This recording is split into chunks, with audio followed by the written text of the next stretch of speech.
Hi friends, అందరూ ఉన్నారు బాగున్నారా? అందరూ బాగున్నారనుకుంటున్నాను. మరి ఈరోజు దేవుని వాగ్దానంతో నేను మీ ముందుకు వచ్చాను. ఈరోజు దేవుని వాగ్దానము యెషయా గ్రంథము 57వ అధ్యాయము 18వ వచనము. నేను వారి ప్రవర్తనను చూచితిని. దేవుడు వాగ్దానం చేస్తున్నాడు ఏమనంటే వారిని స్వస్థపరచుదును.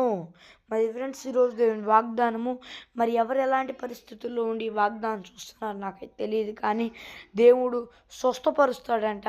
మీరు ఎట్టి అనారోగ్యంతో బాధపడుతూ ఈ వాగ్దానం చూస్తున్నారో నాకైతే తెలియదు, కానీ ఆత్మీయంగా అనారోగ్యతతో ఉన్నారో లేకపోతే శారీరకంగా అనారోగ్యతతో ఉన్నారో ఎలాంటి విధంగా మీరు బాధపడుతూ ఇబ్బంది పడుతున్నారో కానీ నాకైతే తెలియదు, కానీ దేవుడు వాగ్దానం చేస్తున్నాడు, నేను నిన్ను స్వస్థపరిచేదను, నేను నీకు దేవుడనయ్యుందును, నీకు తండ్రినయ్యుందును, నిన్ను అనేకులకు ఆశీర్వాద కారణముగా మార్చుదును, నిన్ను అనేకులకు ఆశీర్వాదంగా మారుస్తా, ఆశీర్వాద కారణముగా మారుస్తా, నా కృప నిన్ను విడిచిపోదు, నేను నీకు తోడై ఉన్నా, భయపడకుము అని దేవుడు వాగ్దానం చేస్తున్నాడు.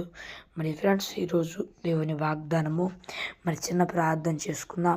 పరలోకమందున దేవా, నీ వాగ్దానం ద్వారా సూటిగా స్పష్టంగా నీ బిడ్డలమైన మాతో మాట్లాడేందుకు వేలాది కోట్ల స్తుతులు స్తోత్రాలు చెల్లిస్తూ ఉన్నాను.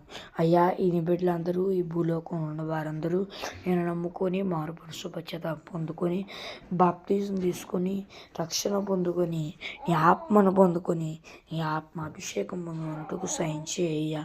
యేసయ్యా, పొందుకొని కూడా దారి తప్పితే మరలా మారు మనసు పశ్చాత్తాపం పొందుకొని రక్షణ పొందుకొని నీ ఆత్మను పొందుకొని నీ ఆత్మ అభిషేకం పొందుకున్నట్టుకు సహించేయ్యా. యేసుక్రీస్తు నామములో అడుగుచున్నాను నా ప్రియ పరలోకమందున్న నా పరమ తండ్రి, ఆమేన్.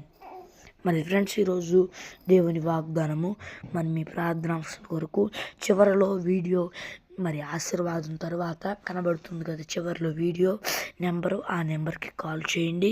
మరి ఒక దేవుని వాగ్దానంతో మళ్ళీ కలుద్దాం. అంతవరకు దేవుని కృపాశిస్తులు మనందరికీ తోడై నడిపించి కాపాడి సంరక్షించి నిత్య మహిమలో చేర్చునుగాక. ఆమేన్. Praise the Lord. మరి ఫ్రెండ్స్, ఈరోజు దేవుని వాగ్దానము